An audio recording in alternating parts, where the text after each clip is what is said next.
Canyon and built a guest lodge in the canyon in 1925. It's hard to imagine why, given that it's a half a mile down from the canyon rim, and the only way down is via a steep, narrow trail, hardly a tourist thoroughfare. In the hearts and minds of George and Evelyn, the proper running of a 1920s guest lodge required a piano and a truck. As if the challenge of getting to such a remote location wasn't enough, they first hauled a Dodge pickup down piece by piece, the little trail, and then the piano. George and Evelyn, late of Bandelier, New Mexico, lived lives of industrious folly. Shouldn't we all? Human ambition and splendid success. That was the recipe for living life. What's yours? Most of us think we know our recipe for living life. Why, it's what Garrison Keillor says. It is tying shoelaces, flipping pancakes, starting cars, putting on your jacket now that it's getting to the end of September. It's being born and playing with Legos, watching cartoons on TV, I still do, doing algebra, eating fries, buying your first sofa, earning a paycheck, retiring in hopes of a little travel or peace and quiet. That's how it goes, doesn't it? Isn't that the recipe for living life, more or less? No, that can't be it. A robot could do that stuff. There's got to be more to life than that, more to being human.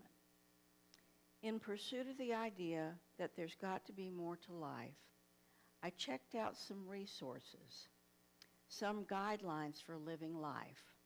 One little book from the 1880s entitled Don't, a manual of mistakes and improprieties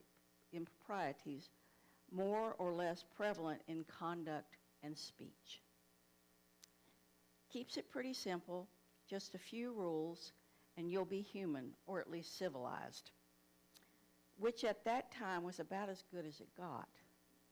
For example, don't use meaningless exclamations such as, "by cracky." Don't say gents for gentlemen, not pants for pantaloons. These are inexcusable vulgarisms. Don't sneer at people or continually crack jokes at their expense. Don't play the accordion, the violin, the piano, or any musical instrument to excess. Your neighbors have nerves. Follow those guidelines and bingo, you're a splendid example of living life right. After that little foray, I abandoned the research route and simply got to thinking, what if that were looking for beyond the neatly tied shoelaces and retirement plan, beyond driving the kids from basketball to bowling, beyond what's for lunch? One can imagine several answers. We may want love, or maybe security, or perhaps reliable good health. Maybe we long for the feeling of connection to a healthy family, or to a couple of close friends, or a wide and caring community. We may want to know the experience of getting up in the morning to a brand new day that looks like it's going to be fun. Or we want to feel a sense of well-being deep inside, or self-respect, or satisfaction for a job well done, and life well lived. We may want to know what we've done, that we've done our bit of social justice, pause to take in the quiet and the grandeur, that we've been alive and good for something, and grateful that at the end of the day, we will say, as they say, have lived a good life. Those are the kinds of things that when we've got them, lets us know we're not robots. It's the kind of list that when taken all together means a person dare I say, spiritual, that it is to say, fully human. I like to believe that most anybody who's in possession of the basics of food, shelter, and freedom can invent a satisfying recipe for life, a spiritual strategy that what many of us UUs do, after all, we ponder, we observe, we notice our inner inclinations and rational strategies and measure them against the realities of the world. We experiment, take a few leaps of faith, examine the ethics, connect with whatever gives us meaning, and we live our lives. It would be convenient, I know, if someone were able to hand out recipes for living fully and satisfying lives. I don't know about you guys, but I seldom follow the recipe that's in front of me. I can't do that, of course, but I can offer a couple of possible ingredients by way of example, which might just cook up a hearty, satisfying life. My recipe would include: know what your heaven looks like. Travel writer Wade Davis says, I once met an elderly Skakini man in the Yukon who was completely confounded by a missionary's notion of heaven. He couldn't believe anyone could be expected to give up smoking, drinking, swearing, carousing, and all the things that made life worth living in order to go to a place where they didn't allow animals. No caribou? He would say in complete astonishment, he knew what his heaven should look like. I have begun to notice that people who know what heaven looks like are onto something. I watch for it now. So when I was in Montreal on a day when it was 38 degrees below zero, staying in a drafty, unfinished warehouse loft in the old part of town, a very cool loft in the sense of the word, this is what I noticed: a royal blue Hawaiian steel guitar, hockey sticks, chopsticks, a huge pink piñata, 2 turntables, Vietnamese sauce de poisson, a tall, rickety wooden ladder, a Hydro-Quebec electric bill, a lot of drums, both African, Irish, hoisin sauce, cans of house paint, and books: Virgil, The Cat in the Hat, a book of Spanish verbs, a guide to videos, a book in Russian, and a washboard. At least these are the things that first caught my eye.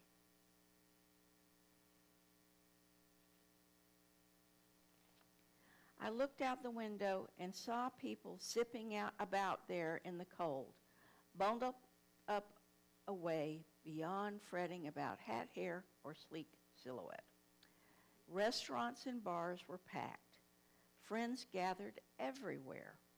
The city felt alive, born of sure knowledge that in this place, on these frigid streets, the sauce de poisson and Hydro-Quebec bills all added up to a kind of heaven, even without the caribou.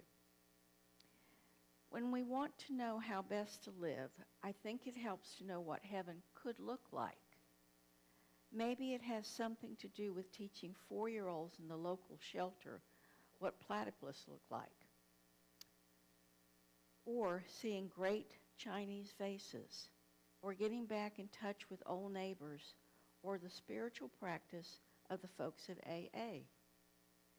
Kicking up our heels at a very loud party or a big family dinner, a solo hike to a place with a view, or baking those delicious to die for eclairs again. When thinking about how to live life, a picture of heaven can be part of the recipe. Among the other gazillion spiritual strategies, I would mention one more. When the plan changes, relax. Today, I love the author Calvin Trillian.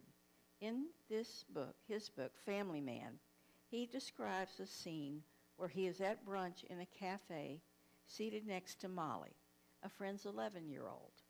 When somebody says the chef has a great touch with omelets, Trillian goes on to write, Molly made the sort of face I became familiar with when our children were around her age, and someone at the dinner table carried on about some blissful experience with a wild mushroom or a raw oyster.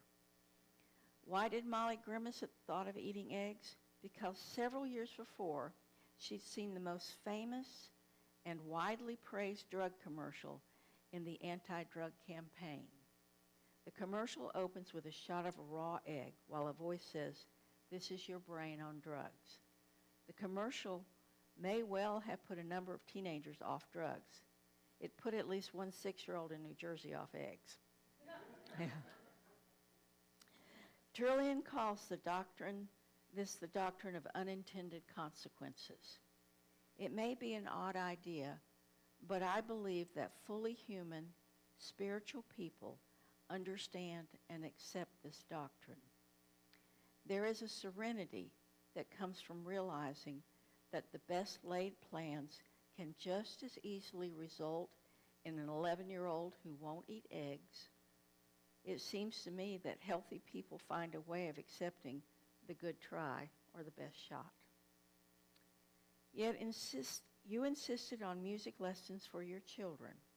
You pictured her accompanying the church choir.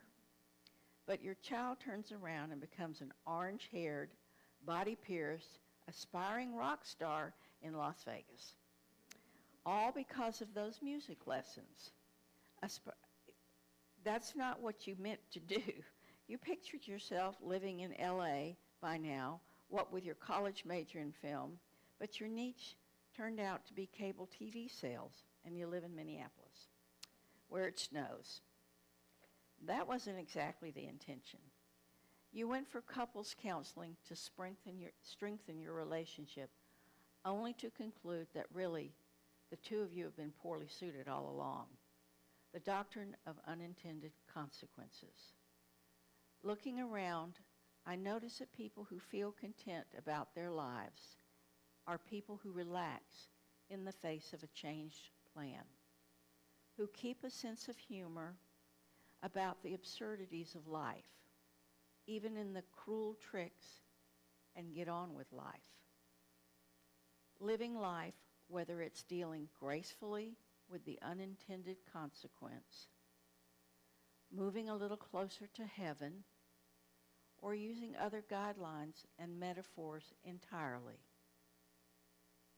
As you use, we're free to choose a life, not just free, I might add, but obliged. There's no doubt about it. In the midst of tying shoes, flipping pancakes, starting cars, and putting on our jackets, we create our lives. We can do it intentionally, and we can do it well. Out there in New Mexico, George and Evelyn Frey knew what it took, a piano and a pickup truck, and a whole lot of trips up and down a very steep trail. Maybe it seemed crazy to the rest of the world, but it was life as they wanted it to live. It connected them to what they knew to be fundamental, and they made a lot of people happy along the way. May we choose well.